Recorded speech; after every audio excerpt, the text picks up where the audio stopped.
Hey, what's going on? This is recording of homework 3 for network games. Here we have what I have decided to call Tank Tag. You can see we've got a fairly primitive level here, just got some different colliders and whatnot in the map, and then we got this canvas over top. And then if we go in here, we can see our main prefab is just the player. And if you are familiar with the UNet system that was commonly in use up until fairly recently when it became deprecated, you'll think it's a little odd that there's no network transform. And that's because in this project we were asked to do all of sort of the network synchronization manually. So you can see this player and turret controller are actually going to handle all of the synchronization of the network over the network, sorry, of the transform. There is no network transform, so none of that is happening using the built-in system. It's using a custom system, which actually works pretty well in my experience, at least over kind of like local area network.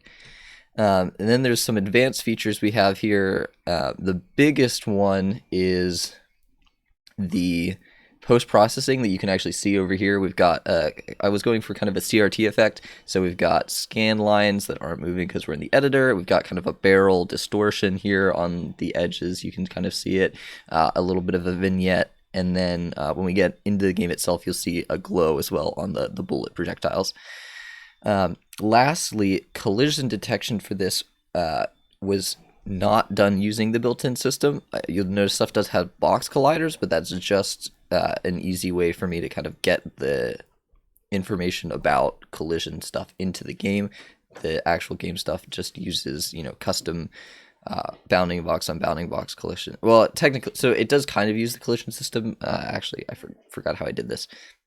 It actually uses like raycasts and box casts instead of using kind of the normal collision, because that worked better with the manual synchronization of stuff. So let's jump into it. I'm gonna start this as just the host, and you'll see I can kind of go around, and then bullets bounce once before destroying on the second hit. So if we kind of shoot that up there, it bounces once, stops glowing quite as much.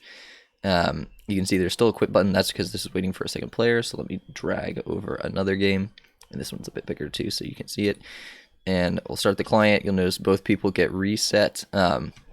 Now this is a little odd, but it does have to pick who's on this side. You, the player, always shows green, so you can see that person, although they were originally on the left, they got set back over to the right. And that just kind of happens arbitrarily which side you end up on, but you'll always be green, so you can always tell who you are.